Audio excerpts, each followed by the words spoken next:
Good morning friends, నేను మీ సాయి మల్లేష్ని మాట్లాడుతున్నాను. ముందుగా మా ఛానల్ సబ్స్క్రైబ్ చేసి లైక్ చేసి షేర్ చేయండి.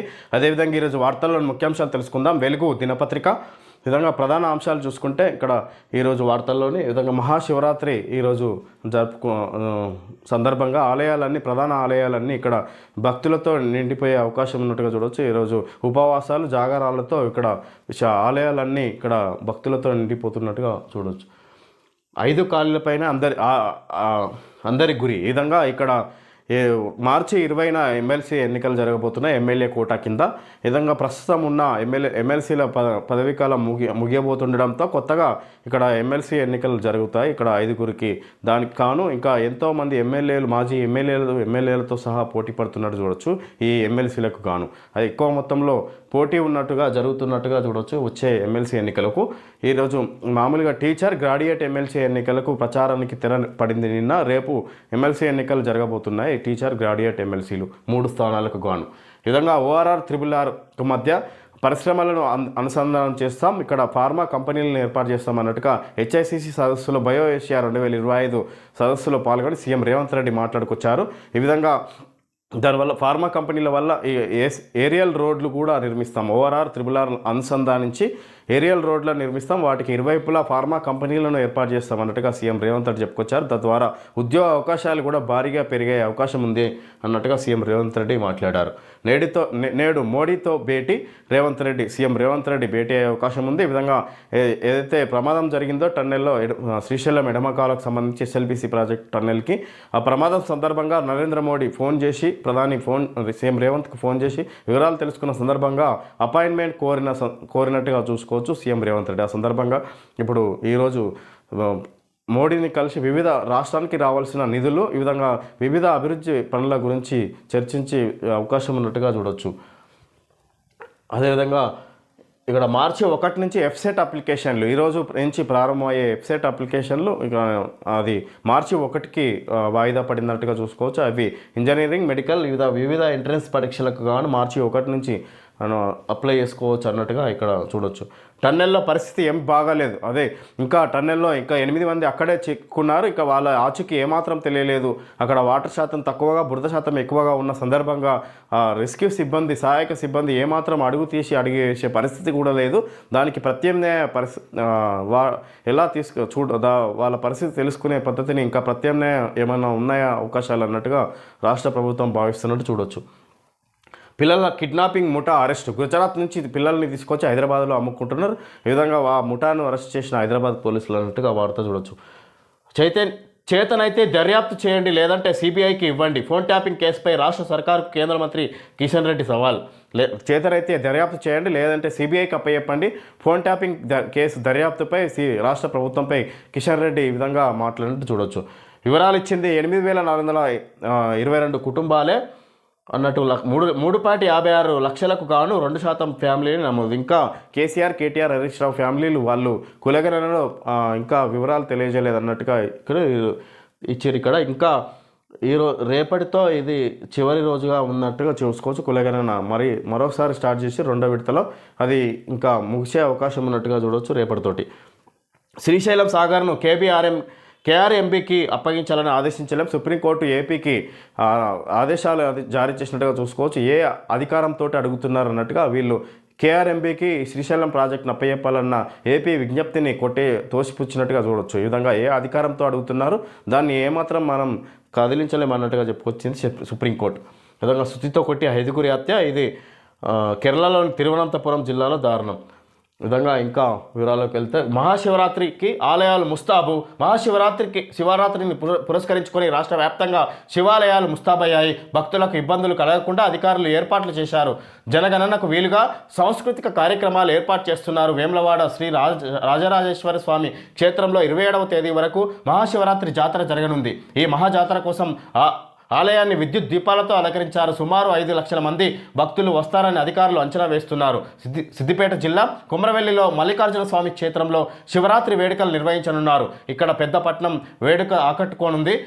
కీసరగుట్టలోని రామలింగేశ్వర స్వామి దేవాలయం, భూపాలపల్లి జిల్లాలోని కాళేశ్వర క్షేత్రంలో మహాశివరాత్రి బ్రహ్మోత్సవాలకు సర్వం సిద్ధం చేశారు. విధంగా శివరాత్రి సందర్భంగా ఆలయాలన్నీ ఇక్కడ ముస్తాబైనట్టుగా చూసుకోవచ్చు విద్యుత్ దీపాలతో. అదేవిధంగా ఇంకా ఇక్కడ ప్రధాన పూజలకు సంబంధించి కూడా ఇక్కడ మహాశివరాత్రి సందర్భంగా ఆలయాలన్నీ ఇక్కడ భక్తులతో నిండిపోయినట్టు చూడవచ్చు. నేటితో ముగియనున్న మహాకుంభమేళ ప్రయాగరాజ్లో జరుగుతున్న మహాకుంభమేళ బుధవారం జరిగే మహాశివరాత్రి వేడుకలతో ముగియనున్నది. చివరి రోజు సుమారు 1 కోటి మంది భక్తులు పుణ్యస్నానం చేసేందుకు వస్తారని అంచనా వేస్తున్నారు. తొక్కిసలాట జరగకుండా పకడ్బందీ ఏర్పాట్లు చేశారు. మంగళవారం సాయంత్రం నుంచే మేళా ఏరియాతో పాటు ప్రయాగరాజ్ మొత్తాన్ని నో వెహికల్ జోన్గా ప్రకటించారు. ఈ రోజుతో ముగియనున్నట్టుగా చూసుకోవచ్చు మహాకుంభమేళ. ప్రయాగరాజ్లో జరిగే మహాకుంభమేళ ఇది శివరాత్రి సందర్భంగా ఈరోజు అధిక సంఖ్యలో పాల్గొంటారన్నట్టుగా ఇక్కడ భావిస్తున్నట్టు చూడవచ్చు. అక్కడ ఈ ప్రభుత్వం విధంగా తగిన చర్యలు కూడా తీసుకుంటున్నట్టుగా చూడవచ్చు. 5 ఖాళీలపైన అందరి గురి. మార్చిలో 5 ఎమ్మెల్యే కోటా ఎమ్మెల్సీ సీట్లు ఖాళీ. కాంగ్రెస్కు 4, బీఆర్ఎస్కు 1 దక్కే ఛాన్సు. కాంగ్రెస్ను ఒక్కో సీటు అడుగుతున్న సిపిఐ ఎంఐఎం 4 పార్టీల నుంచి భారీగా ఆశావహులు. హైకమాండ్ను ప్రసన్నం చేసుకునే ప్రయత్నాలు. రాష్ట్రంలో ఎమ్మెల్యే కోట ఎమ్మెల్సీ ఎన్నికలకు నగారా మోగడం, పైసా ఖర్చు లేకుండా ఎమ్మెల్సీ అయ్యే అవకాశం ఉండడంతో ఆయా పార్టీలోని ఆశావాహులంతా ఒక్కసారిగా అలర్ట్ అయ్యారు. కాంగ్రెస్కు 4, బీఆర్ఎస్కు 1 దక్కే ఛాన్స్ ఉండడం, పొత్తుల్లో భాగంగా సిపిఐకి 1, ఎంఐఎంకు 1 దక్కే అవకాశం ఉందనే వార్తలు రావడంతో ఎలాంటి పదవులు లేకుండా ఖాళీగా ఉన్న సీనియర్లంతా హైకమాండ్ను ప్రసన్నం చేసుకునే పనిలో పడ్డారు. హైదరాబాద్లో నేతలతో పాటు జిల్లాల నుంచి పెద్ద సంఖ్యలో తరలి వస్తున్న ఆశావాహులతో ముఖ్య నేతల ఇండ్లు, క్యాంప్ ఆఫీసులు, పార్టీ కార్యాలయాల్లో కిటకిటలాడుతున్నాయి. వచ్చే నెల 3న నోటిఫికేషన్. విధంగా ఇక్కడ ఎలాంటి ఖర్చు లేకుండా ఎమ్మెల్సీ ఎన్నికల్లో పోటీ చేసి గెలిచే అవకాశం ఉన్న సందర్భంగా ఇది ఎమ్మెల్యే కోటాల కింద ఎమ్మెల్సీ ఎన్నికలు విధంగా వచ్చే నెల 20న జరుగుతాయి. అదే రోజు ఫలితాలు విధంగా. కానీ వాటికి ఎలాంటి ఖర్చు లేకుండా ఓన్లీ ఎమ్మెల్యేలే ఎన్నుకుంటారో ఆ ఎమ్మెల్సీలను అన్నట్టుగా చూసుకోవచ్చు. అత్యధిక శాతం ఎమ్మెల్యేలు ఏ పార్టీకి అయితే ఉన్నారో ఆ పార్టీ తరఫున ఇక్కడ ఎమ్మెల్సీలు అయ్యే అవకాశం ఉన్నట్టు చూడొచ్చు. అందులో భాగంగా 4 ఎమ్మెల్సీలు కాంగ్రెస్ నేతలకు దక్కే అవకాశం ఉంది, 1 బీఆర్ఎస్కు దక్కే అవకాశం ఉన్నట్టుగా చూడొచ్చు. ఇక్కడ ఎమ్మెల్సీలకు గాను ఎమ్మెల్సీలు హసన్ మిర్జా, ఎగ్గె మల్లేశం, షేర్ సుభాష్ రెడ్డి, మహమూద్ అలీ, సత్యవతి రాథోడ్ పదవీకాలం మార్చి 29న ముగియనున్నది. ఖాళీ కానున్న స్థానాలకు వచ్చే నెల 3న నోటిఫికేషన్ రానుంది. 20న ఎన్నికలు, అదే రోజు ఫలితాలుంటాయి. హైదరాబాద్ స్థానిక సంస్థల కోటాలో బీఆర్ఎస్ నుంచి ఎంపికై ప్రస్తుతం కాంగ్రెస్లో కొనసాగుతున్న ఎంఎస్ ప్రభాకర్ రావు పదవీకాలం కూడా ఈ ఏడాది ఆగస్టు 6న ముగియనున్నది. అయితే ఈ స్థానానికి ఇంకా నోటిఫికేషన్ రాలేదు. ఎమ్మెల్యే కోటా ఎమ్మెల్సీ ఎన్నికల షెడ్యూల్ రావడంతో అన్ని పార్టీల్లో ఆశావాహుల సందడి మొదలైంది. ఒక్కో ఎమ్మెల్సీకి 20 మంది ఎమ్మెల్యేలు. ఎమ్మెల్యే కోటా ఎమ్మెల్సీ ఎన్నికలకు ఎన్ని ఓట్లు కావాలన్నది పద్ధతి ప్రకారం లెక్కిస్తారు. ఎన్నిక నిర్వహించాల్సిన సభ్యుల సంఖ్యకు 1 కలిపి మొత్తం ఎమ్మెల్యేల సంఖ్యతో భాగించాల్సి ఉంటుంది. వచ్చే ఫలితానికి 1 కలిపితే అదే ఎన్నికకు కావాల్సిన ఎమ్మెల్యేల ఓట్ల సంఖ్యగా మారుతుంది. ప్రస్తుతం అసెంబ్లీలో 119 మంది ఎమ్మెల్యేలు ఉన్నారు. 5 ఎమ్మెల్సీ స్థానాలకు ఎన్నికలు జరగాల్సి ఉంది. దీనికి 1 కలిపి 119ని దానితో భాగిస్తే 19.83 వస్తుంది. దీనికి 1 కలిపితే 20 దాటుతున్నది. ఇదే ఎమ్మెల్సీ స్థానానికి కావలసిన ఎమ్మెల్యేల ఓట్ల సంఖ్యగా గుర్తిస్తారు. ఒకవేళ పోలింగ్ అనివార్యమైతే మొత్తం 119 మంది ఎమ్మెల్యేలు ఓటింగ్లో పాల్గొంటే ఒక్కో ఎమ్మెల్సీకి ప్రథమ ప్రాధాన్యం కింద 20 ఓట్లు రావాలి. సభ్యులు ఎవరైనా గైర్హాజరైతే అది తగ్గుతుంది. విధంగా ఇక్కడ ఏ పార్టీకి ఎమ్మెల్యేలు ఎక్కువగా ఉంటారో, ఏది అధికారంలో ఉంటారో వాళ్లకు ఓట్లు వీళ్ళు ఎమ్మెల్యేలే ఓటేస్తారు. ఎమ్మెల్సీల అభ్యర్థులకు ఎమ్మెల్యేల ద్వారా ఎన్నుకునే పద్ధతి ఇది. దీని ద్వారా మొత్తం మీద ఇక్కడ అధికారంలో ఉన్న పార్టీకి ఇక్కడ ఎమ్మెల్సీలు ఎక్కువగా వచ్చే అవకాశం ఉన్నట్టుగా చూడవచ్చు. విధంగా కాంగ్రెస్కు 4, ఇక్కడ బీఆర్ఎస్కు 1 ఎమ్మెల్సీ స్థానాలు దక్కే అవకాశం ఉన్నట్టు చూడవచ్చు. ఇక్కడ అయితే ఇక్కడ ఒక్క ఎమ్మెల్సీ టికెట్కు కానీ 20 మంది పోటీ పడుతున్నారు అన్నట్టుగా చూడవచ్చు. గ్రాడ్యుయేట్ టీచర్ ఎమ్మెల్సీ ఎన్నికల ప్రచారానికి తెర. అమలులోకి 144 సెక్షన్. పోల్ మేనేజ్మెంట్పై అభ్యర్థుల దృష్టి. ఇప్పటికే ప్రలోభాలకు తెరతీసిన కొందరు అభ్యర్థులు. ఓటుకు 2000 నుంచి 5000. నేడు సిబ్బందికి సామాగ్రి పంపిణీ. ఇక్కడ 144 సెక్షన్ అమల్లోకి తీసుకొచ్చారు. ఇక్కడ రేపు ఎమ్మెల్సీ ఎన్నికల సందర్భంగా ఈ విధంగా ప్రచారానికి నిన్నటితోటి ముగిసినట్టుగా చూడవచ్చు. ఎమ్మెల్సీ ఎన్నికల ప్రచారం రేపు 27న ఫిబ్రవరి 27 రేపున ఎన్నికలు జరిగే అవకాశం ఉన్నట్టుగా చూడవచ్చు. ఓఆర్ఆర్ త్రిబుల్ మధ్య మ్యానుఫ్యాక్చరింగ్ హబ్ ప్రపంచంలోని అతిపెద్ద కేంద్రాల్లో ఒకటిగా అభివృద్ధి చేస్తాం సీఎం రేవంత్. రేడియల్ రోడ్లతో ఓఆర్ఆర్ త్రిబుల్ అనుసంధానిస్తాం. వాటికి ఇరువైపులా ఇండస్ట్రియల్ క్లస్టర్లను ఏర్పాటు చేస్తాం. మెగా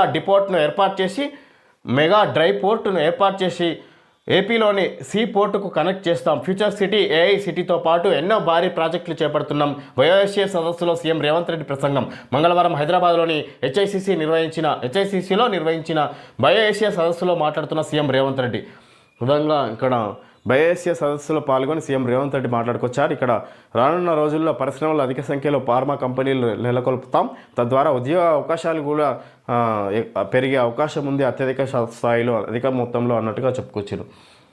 కోర్ సిటీకి అవతల ఔటర్ రింగ్ రోడ్ త్రిబుల్ నుంచి రీజనల్ రింగ్ రోడ్ వరకు మ్యానుఫ్యాక్చరింగ్ హబ్ను అభివృద్ధి చేస్తామని సీఎం రేవంత్ రెడ్డి తెలిపారు. ఇది ప్రపంచంలోని అతిపెద్ద తయారీ కేంద్రాల్లో ఒకటిగా ఉండబోతున్నదని చెప్పారు. ఈ మ్యానుఫ్యాక్చరింగ్ హబ్ చైనా +1 అవసరాలు తీర్చేలా ఉంటుందని వెల్లడించారు. ప్రపంచం నలుమూలల నుంచి పెట్టుబడులను ఆహ్వానిస్తామని చెప్పారు. మంగళవారం హైదరాబాద్లోని హెచ్ఐసిసి నిర్వహించిన బయోఏషియా సదస్సులో సీఎం రేవంత్ రెడ్డి పాల్గొన్నారు. ఈ సందర్భంగా ఆయన మాట్లాడుతూ ఓఆర్ఆర్ త్రిబుల్ రోడియల్ రోడ్లతో అనుసంధానించి వాటికి ఇరువైపులా ఇండస్ట్రియల్ క్లస్టర్లను అభివృద్ధి చేస్తామని పేర్కొన్నారు. రాష్ట్రంలో మెగా డైపోర్టును ఏర్పాటు చేసి ఏపీలోని సీపోర్టుకు అనుసంధానిస్తామని, ప్రత్యేక రైలు, రోడ్డు రవాణా సదుపాయాలను మెరుగుపరుస్తామని చెప్పారు. సైన్సెస్, బయోటెక్, లైఫ్ సైన్సెస్ రంగాల్లో ప్రపంచంలోనే అత్యుత్తమ పర్యావరణ వ్యవస్థకు చిరునామాగా హైదరాబాద్ను అభివృద్ధి చేయాలన్న లక్ష్యంతో పనిచేస్తున్నామని తెలిపారు. కొత్త ఆవిష్కరణలు, R&D, మ్యానుఫ్యాక్చరింగ్ నైపుణ్యాల కేంద్రంగా ముందుకెళ్తామని చెప్పారు. విధంగా ఇక్కడ ఓఆర్ఆర్ మధ్య రేడియల్ రోడ్లతో అనుసంధానించి విధంగా వాటికి ఇరువైపులా ఇక్కడ ఫార్మా కంపెనీలను ఏర్పాటు చేస్తాం. ఈ విధంగా రాష్ట్రంలో ముందు ఎంతో అభివృద్ధి చెందబోతుంది అన్నట్టుగా ఇక్కడ బయోఏషియా సదస్సులో సీఎం రేవంత్ రెడ్డి పాల్గొని మాట్లాడుకొచ్చారు. ఈ విధంగా ఉద్యోగ అవకాశాలు కూడా అధిక మొత్తంలో వస్తాయి. ఈ విధంగా రోడ్డు రవాణా సౌకర్యం కూడా ఇతర రాష్ట్రాల నుంచి ఎగుమతులు దిగుమతులు చేసుకోవడానికి కూడా సౌకర్యాలు పెరుగుతాయి. ఆ విధంగా తీర్చిదిద్దుతాం అన్నట్టుగా చెప్పుకొచ్చారు సీఎం రేవంత్ రెడ్డి. నేడు మోడీతో రేవంత్ భేటీ. ఢిల్లీకి వెళ్లిన సీఎం కాంగ్రెస్ పెద్దలను కలిసే ఛాన్స్. ప్రధానితో బీసీ రిజర్వేషన్లు, త్రిబుల్ మెట్రో ఫేజ్ 2 తదితర అంశాలపై చర్చించే అవకాశం. అనంతరం కుంభమేళాకు వెళ్లే ఛాన్స్. సీఎం రేవంత్ రెడ్డి ప్రధానితో సమావేశమైన తర్వాత కుంభమేళా కూడా వెళ్ళి వచ్చే అవకాశం ఉన్నట్టుగా చూడవచ్చు ఈరోజు సీఎం రేవంత్ రెడ్డి. CBSE బడుల్లో తెలుగు తప్పనిసరి. రాష్ట్రంలో సెంట్రల్ సిలబస్తో నడుస్తున్న బడుల్లోని 9, 10వ తరగతులకు తెలుగును రాష్ట్ర ప్రభుత్వం తప్పనిసరి చేసింది. వచ్చే విద్యా సంవత్సరం నుంచి ఈ రూల్ అమలు కానుంది. ఇప్పటి వరకు సెంట్రల్ సిలబస్ బడుల్లో కేవలం 8వ తరగతి వరకే తెలుగు బోధిస్తున్నారు. విధంగా CBS సిలబస్లో కూడా తెలుగు తప్పనిసరి చేయాలన్నట్టు ఇక్కడ బోర్డు, పాఠశాలకు సంబంధించిన బోర్డు తెలియజేసింది. ఈ విధంగా నిబంధన తీసుకొస్తుంది. పాఠశాలలో విద్యార్థులకు తప్పనిసరిగా తెలుగు బోధించాలన్నట్టుగా చెప్పింది. ఇక్కడ నిబంధన తీసుకొచ్చినట్టుగా చూడవచ్చు. కొత్తగా మార్చి 1 నుంచి వెబ్సైట్ అప్లికేషన్లు. రాష్ట్రంలో మంగళవారం నుంచి ప్రారంభం కావాల్సిన Telangana engineering, agriculture, pharmacy common entrance test TG website దరఖాస్తుల ప్రక్రియ వాయిదా పడింది. మార్చి 1 నుంచి ఆన్లైన్లో అప్లికేషన్ల ప్రక్రియ మొదలవుతుందని వెబ్సైట్ కన్వీనర్ తెలిపారు.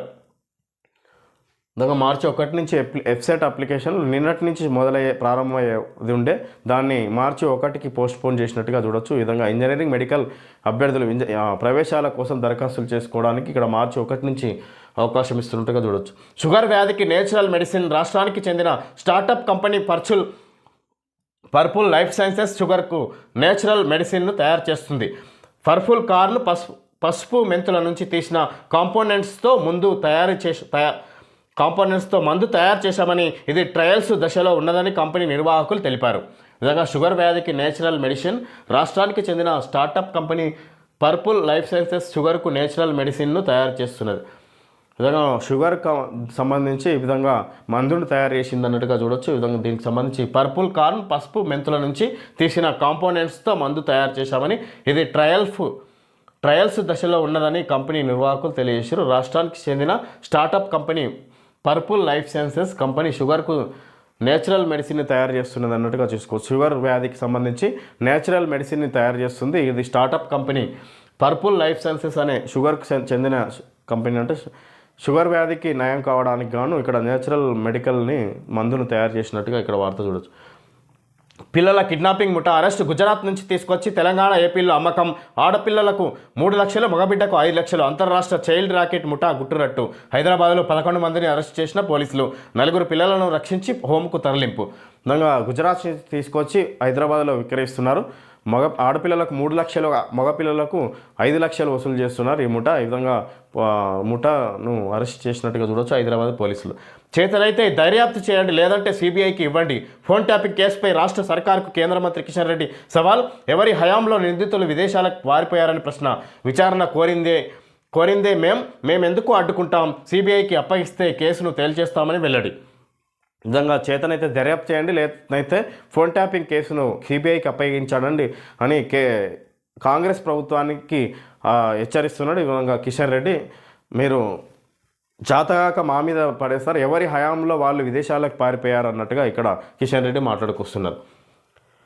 శ్రీశైలం సాగర్ను కేఆర్ఎంబీకి అప్పగించాలని ఆదేశించలేం, ఏ అధికారంతో అడుగుతున్నారని ఏపీని నిలదీసిన సుప్రీంకోర్టు. ఈ విషయంలో ఎలాంటి రిలీఫ్ ఇవ్వలేమని వెల్లడి.